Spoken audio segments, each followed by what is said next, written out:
Support for the BowHunterPlanet podcast is presented by Dead Downwind, TINKS, Shadowhunter Blinds, Burris Optics, DEADRINGER, The Grind, Cobra Archery, Element Outdoors, Reveal Cellular Camera, HHA and HHA USA, Black Eagle Arrows, Cobra Archery, CAMPCHEF, Novix Outdoors, and caffeine support provided by Deer Camp Coffee.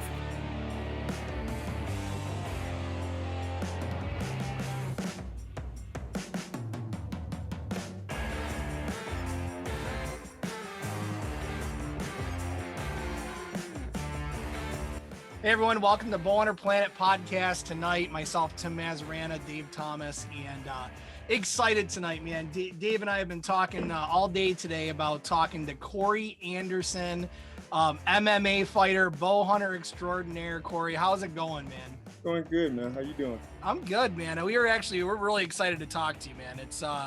It's kind of cool when we get to meet different people from different walks of life that love hunting, love the outdoors. And, we Dave sent around earlier today a YouTube video that was posted on you back in 2019 about hunting and all that. And it was just so cool to watch that video, man, and kind of see your love of hunting in general, which is absolutely awesome. Yeah, I mean, like you guys are excited about having me on. I'm excited to be here. I was talking to my wife on the porch earlier today. We're hanging out. I'm like, because I don't do fight media anymore. I don't do any sports media anymore because the writers always try to find a way to mix your words. And I had somebody message me about doing one. I was like, nah, it's kind of crazy. I look forward to doing like hunting podcasts and just regular talking podcasts. When it comes to fighting, what I do as a career, I want nothing to do with it. It's just, I was excited to get on here to talk hunting and bows and all that stuff because I just love it. As do we, my friend, as do we. So tell us a little bit about yourself, your background, how you got into hunting, how your passion for it. Tell us about you. Oh, well, look, my name is Corey Anderson. Overtime is what they call me, former UFC fighter, now Bellator title contender. Grew up in Rockton, Illinois, small town right outside of Rockford, Illinois, probably an hour northeast from Chicago. I've been hunting my whole life, fishing and hunting was always a childhood. It was like an activity we did when we did all our chores and was doing well in school. We didn't have sports. My father hunted rabbits and coons and stuff with his grandfather, who was my great-grandfather, and I met him a little bit before he passed. So growing up, it was always rabbit hunting every Saturday if it was the wintertime rabbit season, and we didn't have any sports and all the stuff was done.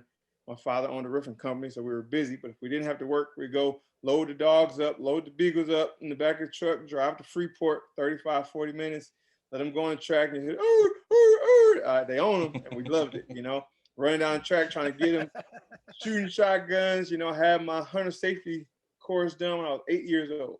So I had my first shotgun at 8, and it's just been hunting ever since, hunting.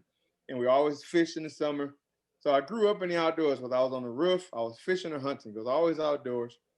And then when I was 12 or 13, we went to a restaurant.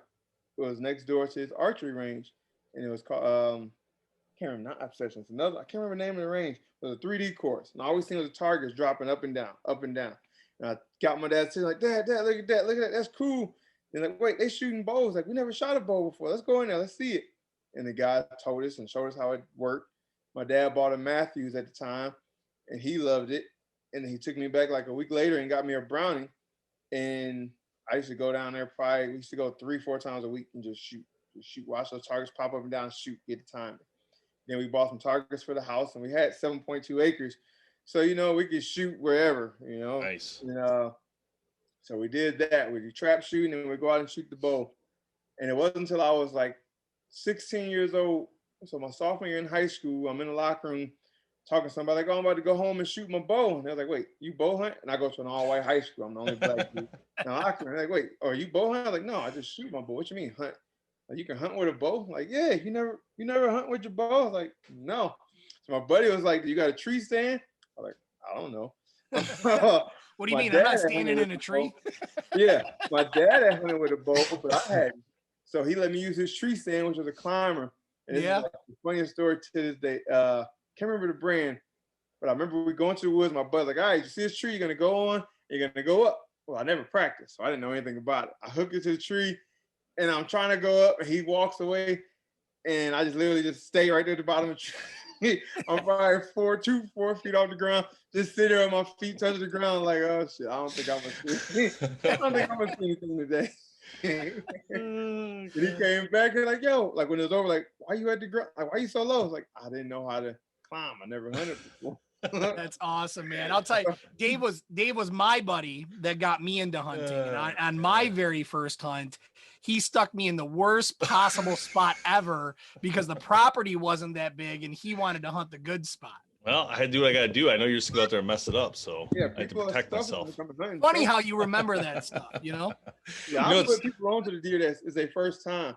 I got friends that'll put you in a horrible spot and just say, oh, it just wasn't today. And they saw a bunch of deer, you know?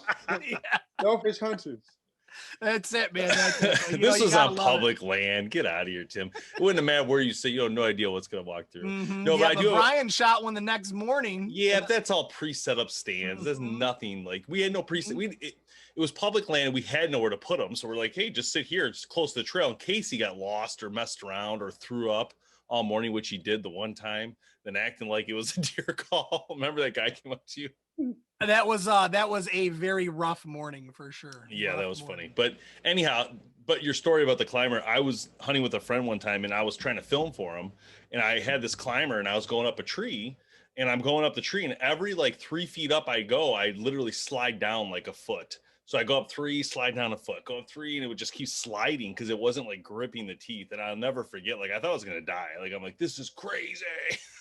Yeah, like, once I've learned how to use a climber, I've had a few cheap climbers before I got into the MMA and had money. I would just get some cheap ones and go up and use the ones that start sliding down while you sit in them. All of a sudden the bottom give and you sit in the tree and the bottom is like this. And I'm like, so you start bear hugging the tree. Yeah, I had one. I actually had one. I was hunting in a blizzard. It was a cheap stand I got from Dick's, like $90. I've had it for like a couple of years. I'm up 18 feet up. I'm in the blizzard. I'm hunting the whole time. I see deer. As it get dark, like, all right, I'm gonna get down. Remember, it's a blizzard, it's freezing cold, so little cheap pins, I guess, froze. I stand up and turn around, and the pin that has a strap hook snaps, and the whole bar just drops off underneath me. And I catch myself. Oh my and I'm out behind my friend's house, and so I like do a dip and just sit there. And I go to call him, and he's at the gym. I call my wife, my girl at the time. She don't know what to do. She got a car. She can't bring a ladder. So I'm sitting out behind this dude's house in the dark, in the blizzard. I drop my glove. My hands is freezing for like 3 hours, just balancing on the rail, waiting for somebody to come and start flashing my light. They can come get me. Now, 18 feet for you, though. If you were to hang by your hands, you'd only be like 2 feet off the ground, right? Yeah, whatever. I ain't that tall. It's cold. You still break a leg. I wasn't taking a chance. Taking a chance. Yeah. Oh, that's awesome, man. Awesome. So what was your first successful bow hunt? I was 22 and it was a 10-point buck. Wow. Wow. Holy cow. 300 and some One of pounds. those Southern Illinois bucks? Yep, Illinois. And that's how you great state. For you right there. And I didn't top that until 2 years ago when I went to Saskatchewan and shot an 11-pointer. But other than that, like I've shot bucks, but they just weren't that big. That body on this one was just, he was an old, just a thick main frame. Remember when I dropped him off at the butcher shop and the guy was like, I haven't seen a deer this big in years. Where did you get this at? Like this little 3-acre spot somebody told me I could hunt. I knew the guy, he didn't hunt. Had a bean field and trees, so you can go ahead and hunt it. And I sat there many days, and one day it was raining. It was going to get down. I heard and I turned, I pulled my bow back up, and the deer just come out and stop right in front of me, 20 yards broadside, smoking. That's awesome. How was Saskatchewan? Cold. Is it awesome though? Oh yeah, it was great. I hear so many good things about it. I pulled into the campsite and it was just big bucks just jumping over the road, running through the car. It was crazy. And like the deer there make our shooters there are like their babies. Like I sent him a picture of the guy, I don't want like, yo, can I shoot this? Like, do not shoot that baby. Well, that's how we feel. That's how we feel. He's hunting put in the word Michigan. baby in there too. I Yeah. guarantee it. Like, don't shoot that belly. What do you mean? He's like, just wait until you see the one I put you after. And when they come, that's it look funny. like a horse. I got the episode on my YouTube channel. Like, some of the ones that just come walking out look like, oh, I will shoot that. And they were like, you better not shoot that. And the one that came out and I shot it looked like a dang horse. Like, oh, it makes sense. That's so funny, man. Well, it is kind of funny how it works though, because we you know, our mentality in Michigan's a little bit different than hunting even the big bucks that you have down in Illinois. We got a couple guys that go down there and hunt every year, and they'll be sending us pictures of these massive bucks, right? Like ridiculous. Beautiful deer. 160s, 170s, which for us in Michigan, those are lifetime bucks, man. Like you don't see them up here in Michigan, and down there they're just like, nah, there's like a 185, you know, running around. We're gonna wait for that one. I'm like, are you serious? Like I'd be done on day one if I sat there. So it is kind of interesting the different areas that you go to and the different size bucks and quality bucks that you get for sure. Yeah, that's like my wife's family. My wife is the Quisto, Cody and Andre the Quisto, and to talk to those guys, they're like, oh yeah, I shot at 190, or I saw 190, but it wasn't what I wanted. I was looking at their head like, are you kidding me? Like, oh, you passed a 190 because it's not what you wanted? Like, yeah, blah, blah, blah. Y'all is crazy. Y'all is ridiculous. Like, Nuts. watching their videos, and Andre like, oh, it's a huge buck. I let them go. Like, you guys are crazy. Put me in your stand. Let me get it. I love it. So were you able to get out and about much last year with the whole COVID thing and everything? Oh, I hunted every day. Awesome. I fought, November. I hunted all the way up until my fight. So August 29th, like right before Halloween, I think was my last hunt. And then I fought November 6th, I believe, and I was in the stand the 7th, all the way to the season ended. So that's awesome. Wow. Missed the one day. Yeah. I mean, I'm sure there's a few days I miss with my kids, my wife and the kids, but for the most part, if I ain't have nothing going on, my coaches know after a fight, I'm going on a hunting trip regardless. And in the wintertime, I even said it after my fight, like, don't call me because hunting season has started. Call me in February when it's over. And they literally called me the day season and they're like, we got a fight for you. Like, okay, let's do it. Let's start it up. That's awesome, Yep. man. That's the one thing about the outdoors though, man, is like that's what I love about it. That's what really got me hooked on it, is being able to get out and decompress, right, from life and all the stresses and everything that you got going on with life. Then you're sitting there out in the woods, tree stand, ground blind, whatever you're hunting, and you just get to sit there and watch and listen and learn and just decompress from everything else that's going on, because you got nothing to do but try to beat that animal that you're going for, right? Mm-hmm. It's awesome, man.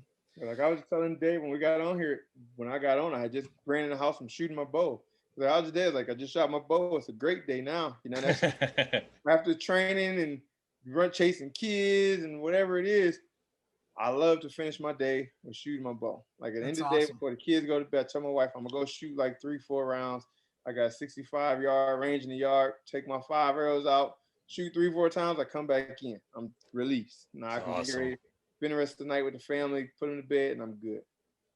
I think I just want to say, Corey, it's really important, and I think it's an inspiration to watch you with the archery thing, because you know it's so important for people like yourself who are famous in different areas to really help promote archery. And I think that's one of the biggest things that we don't see a lot is there'll be some major people that are archers that don't really promote that. Like I've heard Kevin Costner was an archer or a hunter, like, but they don't talk about it. They're scared to talk about it. They don't like that stigma, I guess. And I don't know why. And it's like, you need people like yourself that are at a different level to come in and say, hey, yeah, archery is fun. You should learn archery, pick up archery. So it's just so exciting to me and such an inspiration. So thank you for that. I think if it's people like you that are going to help this industry grow, honestly, it's really, really important. You ain't got to thank me. Like I tell everybody, I'm not famous. I'm just well known. I'm a regular guy. And most guys like that, Kevin Costner knows, I deal with the things they try to stay away from. They don't want the backlash of their fans, the people that pay them, having a problem. And I've always said, like I made a post Sunday, like I walk my own walk, I talk my own talk. I'm not here to fit in. I'm meant to be different. Yeah. You know, me walking back and pulling my arrows at a target. It's just, I don't care what people think. Like I've always been the type, I've never bitten my tongue. Yeah. I don't care what it is. That was a problem I had when I was in the UFC with the owners and everything. I just couldn't bite my tongue. You did something or said something I didn't agree with, I tell you. And I tell you how I feel. I posted a picture of me and my dad went bear hunting. I lost probably 5,000 followers overnight. Wow. Guess what? The next day I posted another picture of us eating the bear. Awesome. So you might as well keep on unfollowing. And Yeah. I'm gonna share what I want to share. I'm not doing it to Yeah. fit in. I don't care about the following. The following stuff is nice. It's great when it Yeah. comes to getting brands to sponsor because they love to see how many people I can influence and reach out to. Yeah. But at the same time, I'm not gonna hide who I am Yeah. to Yeah. portray some stigma to be a fake person to get paid for. Because that's not me. I want you to pay me for being me. Don't Yeah. pay me for being the person you want me to be. So if you don't like what I'm doing, it's somebody else that I'm sure that has followed your script, but I'm not the one. Yeah, that's awesome. You got to be true to yourself for sure. Let's talk about gear. So what's your gear setup look like right now? I'm shooting the PSE. I got the PSE Evil 34. I got the Vapor Trail Gen 7X. I'm shooting a Cobra Harvester release. I'm gonna hunt with these arrows called killing sticks. I used them at the end of the season last year and smacked the deer in the shoulder, like dead in the big part. So just to see what would happen, it blew all the way through, no problem. Wow. Awesome. Even with a mechanical broadhead. And I've had 2 other arrows earlier in the year. I shot them in the shoulder. One, the arrow hit and bounced off, and the other one hit and just barely even penetrated. So I'm going to try these killing sticks next year, more throughout the whole year. I rock all Maven optics. I got the B3s. I got the new RF1s rangefinder. Camo, I usually use Badlands, but like I said, with my family being at DeQuistos, talking to Cody, paying attention to what they do at the end of the season to stay light. I just got like some thermal pants, like the brown or green color pants, or like a thermal shirt, and a different color. Whatever trees I'm hunting, brown, tan, whatever it is, with a big flannel jacket, stuff like that.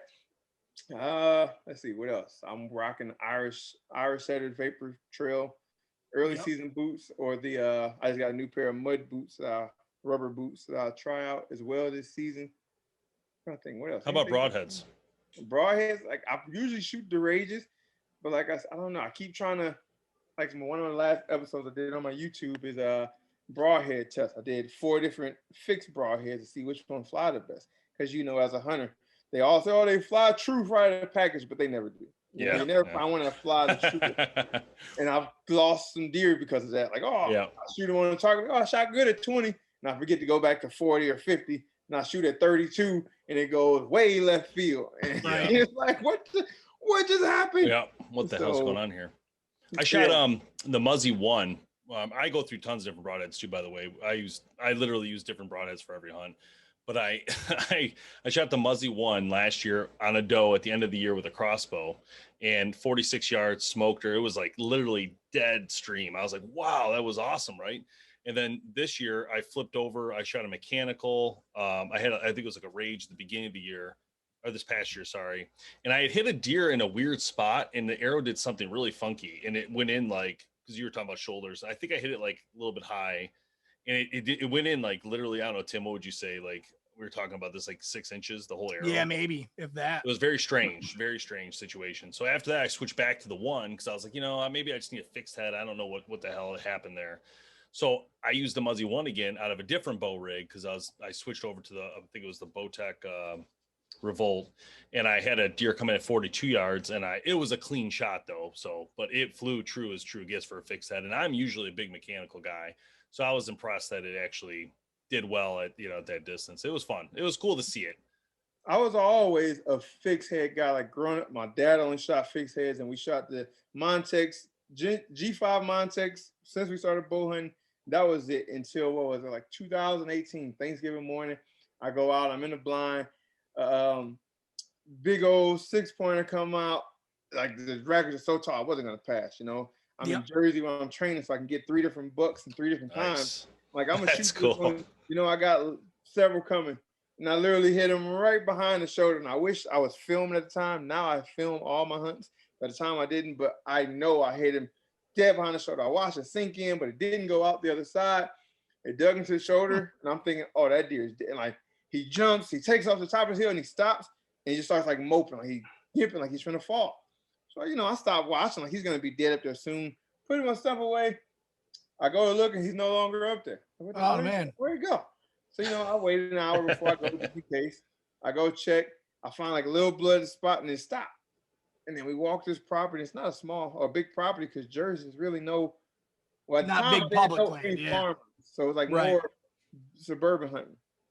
And so we go. I got a guy who got a dog. We go. We find a deer. He jumped, and then we never find a deer again. And then 2 weeks later, the guy that helped me track, he hunts across the street.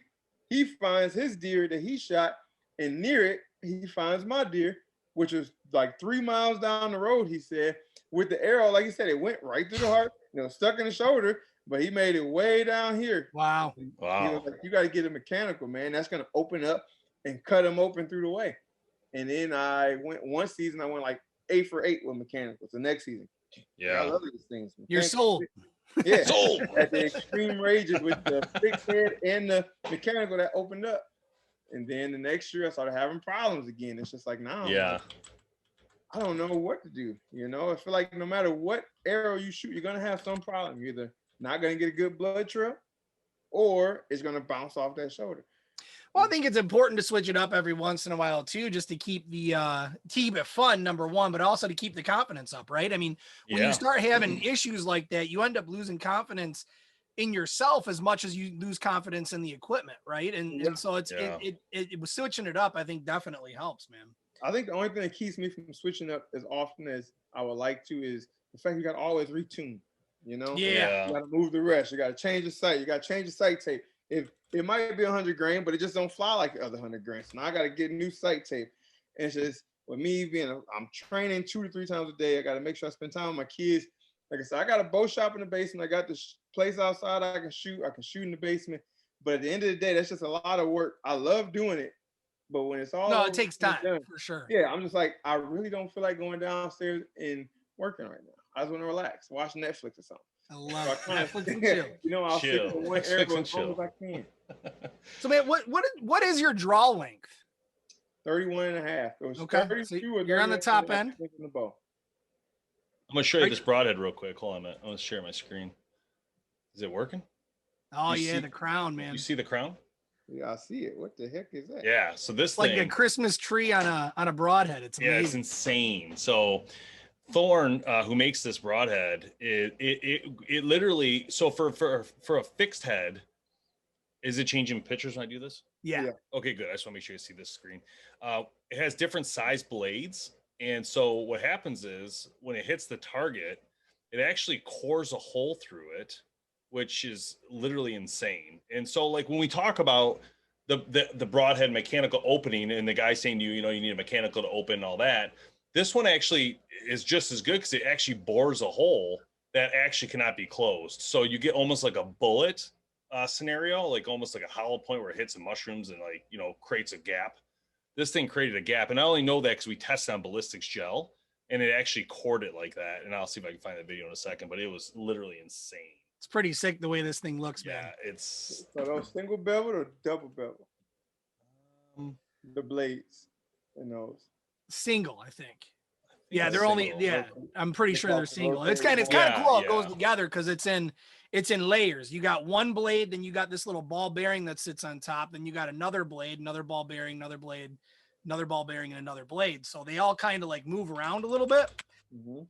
They're not going to break off when you hit it, but in the video, what was really cool is when we shoot it, the way that they have the blades in kind of like a helix pattern. Yep. It actually spins your arrow along with the fletching, and it actually shoots darn straight, man. It was really cool. Yeah, so this hole is like crazy. Yeah, like because when you look at it, it like doesn't. This hole looks so much different than if you were to shoot like a normal mechanical. Yeah. That hole is like literally jacked. I mean, it is gonna be. There's so many cuts in there. It's like bigger than a 45 cal. It looked like a literal bullet going ripping up the intestines on the way through.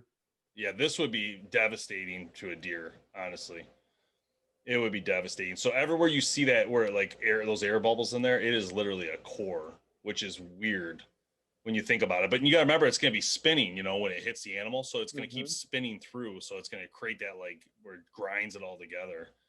Yeah, it's messed up. But this is just one cool head. I mean, there's so many great heads out there. There are. But And that's the one's just problem, right? interesting. There's too many Like, to choose from. You can't buy them all. Yeah. I literally go to the bow shop when I ain't got nothing going on and just ask them what broadheads you got in. Well, we got the ram cats, we got these, and Yeah. I'll buy like 8 or 9 of them at a time. Just so 45 bucks a pop, you know, I'm spending a couple hundred.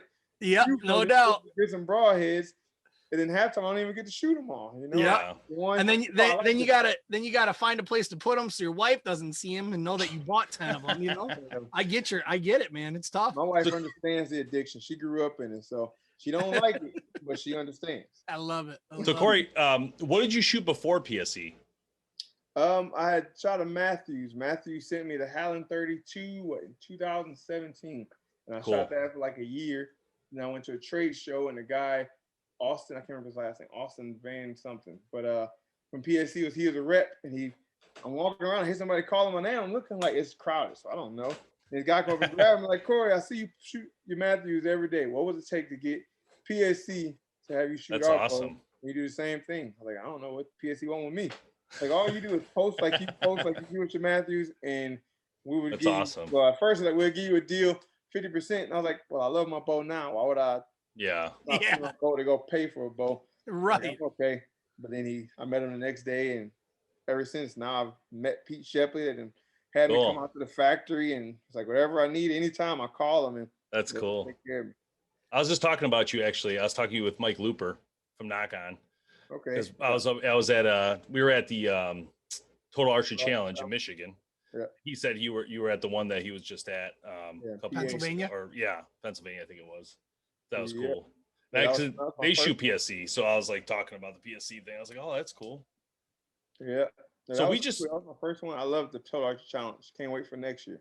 Which PSC model is it? I have the Evo. Sorry, the Evo. You said that. Sorry, my bad. We just did a video on. They sent us the Expedite NXT, and dude, that thing. I don't know about the Evo because I haven't shot that one yet this year, but that XT one, whatever, or Expedite is so fast, and so smooth. I couldn't believe it, and I was actually sent them an email the other day about it. Cause I'm like, dude, you guys crushed this bow. I had a amazing partners show, like I was doing a hunting show called Rise and Grind Outdoors last year, and PAC is one of our sponsors. And my partner, he loves fast bows, small brace height fast bow. That's all he wanted. So he got the first Expedite that was a 2019. Then they sent him the new one at the beginning of this year, and this bow was crazy fast and it's so smooth. Like they usually say, bows this fast shooting, was it 369 or something like that? Yeah. You can't tune it, but it's like, bro. The only thing is sometimes the fletchings hit the rest. So that's how we got hooked up with a Vapor Trail. I had a drop limb driven, and Vapor Trail reached out to me. It's like, I can promise you this, it'll drop right away every time. And ever since I've been hooked on a limb driven rest now. Yeah, that's cool. Love it, man. Yeah, so that show was pretty cool though. See, that show is so good because Tim and I were there and we were just talking about how there's so many great brands there, and you can like Kuyu's there, Sika's there, and Yeti, and it's just so nice to go around, and especially if you're a consumer and you're looking for clothing, because there's so many options. You can go up and actually touch them and test them. The Kuyu guy showed us, he took some jacket and threw a whole bottle of water on it, just literally fell right off. It was so cool. Yeah, I only checked out the saddles. That was my the saddle, thing. Yeah, I was like, I don't know. I hear people talk about saddles so much. Like, is it that big of a difference? And I've been telling my wife, like, I really want to try a saddle. She's like, then try one. So there I went and tried what was it, Tethered. My buddy Bo, he was with Tethered. He sent me over there and hooked me up, and man, I was like, yo, this thing is so comfortable. Like I can literally just sit here, and I've never used one. My biggest problem is when I'm in a tree stand, my legs are so long, and I use the Lone Wolf custom gear, the 1.0. So the platform isn't that huge. So I got to keep my knees bent. And if I'm sitting for a long time, my knees start to hurt. So when I get down and go to training, like I'm limping. But in that saddle, it's like you can change the length of your legs from using the little draw, the hoist or whatever. So I called Cody. As soon as I got done, like, yo, I want a saddle. Send me the ambush. Like, I got you, bro. We have one sent to you right away. So awesome. Yeah. Now, what was interesting to me, and I know this is completely weird for me to say, but I always imagined it would be hard to relieve yourself you know, when you're out sitting in one of those saddles. Oh, Probably not. it's actually easier to it's easier to do everything, like filming. I have my camera guy. Wow, He got up there with his interesting. camera. He was like, bro, You just swing like, around. yeah, because like when All he's right. in the tree stand, sitting the opposite way behind me, and the deer come, I have to like reach up and like touch his leg, and you hear sometimes if it's snowing or whatever, he got a heavy jacket on, you hear it move against the tree or the camera bag. He got turned to get to his camera bag or go between his legs. As for the saddle, he like simulated everything. It was just like, so the camera bag hanging on the tree, I just like lean this way, open it, go in. The deer come this way. If they come behind me, they show you how you can turn around and stand up against the tree. And it's like, it was effortless. And That's I was like, awesome, I'm just man. gonna give it a try. You know, How many pounds you pulling, Corey? on your bow? 73. I got the 80-pound bow, but there's no point in shooting 80 pounds. Yeah. Like right now, I'm shooting every day. I'm not gonna drop 80 pounds Yeah. 30 times in a session. So I just do the 73. I might go up when hunting season come around just because I only need one shot. But Yeah. I shoot 60, so I don't know. I don't usually even be at 70, but I don't take long shots either. So ours is usually 20 yards pop shots. yeah, I don't like shooting further than 35 when it comes to a deer. Yeah. Yeah. As far as your workout regimen, how does that work? Is it like every day or a couple times a day? Like how does that work? 2 to 3 times a day, every day but Sunday. Sunday Wow. is the rest day. You know, I wake up, I go to church. I wake up and go do like some land management stuff, like setting up some stands, checking cameras, putting Nice. out mineral, training my dog. When I got a tracking dog, I go train her, whatever it is. Go to church, come home, relax with the family, shoot the bow, ice bath, relax. And we're gonna do it again Monday. Back to the 6 hard days. Wow. Is it hard physically to do it still, or do you feel really good right now? I mean, you never really feel good. You get punched in the face, you get slammed, somebody trying to break your elbow, shoulder, knees. You always hurting, but for the most part, I see like the guys around me is older, like Frank Yeager and those guys are legends, the champs, and the way their bodies are starting to hurt. So compared to them, I feel great. Yeah. But compared to the 20-year-old kid that just come in, I feel like the old man to him. But yeah, you know, I still get up every morning at 7:30 when the alarm goes off, ready to go. I'm hop out the bed, excited to start the day. So it hasn't hit me yet to where it feels like, oh, it's a chore, it's a job. You know, I still love it. So I wake up every day excited to learn something new. Well, I know cool. your nickname is Overtime, and I mean that just tells me the work ethic that you have, man. So you're doing the right things for sure. So one of your big things I was reading about was wrestling. Like you started as a wrestler when you're younger, and that helped you today, like still with this job. Then I'm assuming. Oh, 100%. I left the UFC. I still hold the record in the UFC for most takedowns at 205. The most takedowns in a fight. I was second for takedown percentage and takedown defense percentage and stuff like that. Wow. There's that wrestling background. That's just yeah. You know. So when you're younger and you wrestled, were you winning all the time, or how did that go? Hell no. I didn't win. I wrestled since 3rd grade, and I didn't win my first match. I was a sophomore in high school. Wow. Now, were you always like the tallest kid in class? 6'3", he ain't that tall. I mean, I'm 6 foot. I was one of the bigger kids, but there was a couple of taller kids, like some basketball players was always taller than me in my class.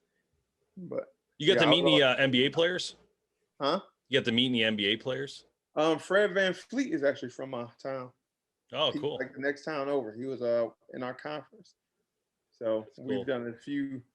We did a motivational speaking gig together, and then he helped me gives away things when I go back and do like fundraisers, meet and greets, and sell jerseys or whatever. He sent a jersey and autograph so we can raise money. That's and awesome. donate it to this veteran. I just watched this thing. I think you'll like it. It's actually on Netflix. You might have already seen it. It's called The Human Body. And actually the very first thing they talk about is like boxing and fighting, and how your brain has to do so many actions so fast, because, you know, when someone's trying to hit you, you got it. But not only do you have to like decide to block, but your brain has to decide the next move. Like, am I going to go? Am I not? And but it learns from itself. It's unbelievable what they show. Like after all the repetitiveness of your boxing and testing and all that you're doing all the time, it actually keeps learning and learning and learning. And it helps you later to have the same strike patterns and things like that. It was really interesting. I think you'd love it. It's really good. From experience. It happens fast. Yeah. Like when you get knocked out, it's like I've been knocked out 4 times in my career, and you're there in the fight. You're in the middle of the fight, you punching, you seeing everything, and next thing you know, you wake up. It's like, what the hell happened? And I remember it was like, they were like, you know where you are? Like, yeah, I was just fighting. Like, obviously, if you in here, I must have got knocked out. I'm like, yeah. But I could have thought I was just hitting him. Like, what the hell happened? It's just in a blink of an eye. It's the one you don't see. Is literally you blink and you're out. Yeah. So it's like always the main thing they say is keep your eyes on, because the punches you don't see, once you blink, that's when you go out. So can you kick in that one? Like, huh? Can you kick in using like? Can you kick? So that one scares me the everything most. Like kick, and that was probably my worst knockout that I had was a head kick, and that's actually how I got super addicted into hunting. To be honest, like I was always hunting, but I went hard after this because my coaches wouldn't let me back into the gym. It was like such a bad knockout, like they were scared. Like took a head kick and was out for some minutes. Like it wasn't like I got knocked out and came back up. I was out for a while. Like they thought people was like, this guy's dead the way I was laid there. When I came back, I went to the gym the next day and the coach was like, no, get out of here. Take some time off. Yeah, we don't want to see you. This was October 2017. Like we don't want to see you until the new year at least. Like don't come to the gym. And like I said, it was October hunting season. And that's when Matthew sent me to Bow. I live like public land right behind my house. I went and got that cheap stand. I was like, you know what? We're just gonna go out here, just burn some steam. It was my first time hunting in New Jersey. I'm just gonna sit here. The next day I woke up, did the same thing. Next day, and it just became a habit. Like that was the only thing I can do to keep me out of the gym. Sit in the tree stand every day. And when the season was over with and I went back to the gym, I forgot I had been knocked out. I had forgot about all the stuff that was going on prior. And I realized then, like, this is it. That's my escape. Like, I have to be in the woods in that tree stand. And that's what makes me realize nothing else really matters. It's life. You go through it, and eventually you're going to forget and people are going to forget. So just keep living your life. And ever since then, I've scouted, hunted, or shot my bow literally every day. I have to do one of them every day. Or it's awesome. Like, I don't feel like I live my day. Awesome. Yeah, that's great. Cord, what do you have going on this year, man? How can we follow you? What are you doing? You got any big fights coming up? You got any big hunts planned? Well, in Bellator right now, I'm in this Bellator Grand Prix, which is a tournament, 8-man tournament. It's the biggest 205 tournament, which is my weight class, 205 light heavyweight tournament ever. So we got 8 of the best fighters in the world. We in this tournament and you fight down to 1. And the person who wins is going to be the champion of the organization. So right now we're in the semifinals. I won the first round in April. I'll fight Ryan Bader, who is the heavyweight champion as well, was a 205 champ, lost last year. He's trying to get his belt back. I'll fight him. We don't know the date yet. It was supposed to be July, then it was August. Now I heard September, but no date.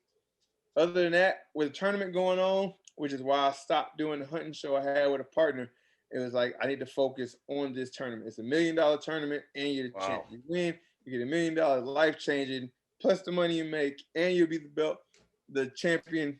I told him I need to focus on this and my family. That's it. So I didn't get any tags. I would like to do Saskatchewan, but Canada still has the border blocked with COVID. So other than that, I did a Texas hunt a couple weeks ago with some veterans for exotics. But other than that, everything is going to be on the fly. Like after a fight, I'm done with the fight. In the first 2 weeks of the fight, I'm going to book something. If I can go somewhere, get an over-the-counter tag for like an elk or a mule deer or something like that, I'm going to do it. But other than that, there's no plans for hunting. I'm just shooting my bow every day, staying ready, staying consistent. And if the opportunity comes, I'll have the confidence to just go get a tag and I can put something down. I love it. But other than that, I'm just trying to push my own YouTube channel, doing the solo thing on YouTube, product reviews, hunts, whatever it is. It's hard, like I said, without a schedule of what I'm going to do for hunts, it's hard to make sure I'm going to have content. But I have hunts from last year.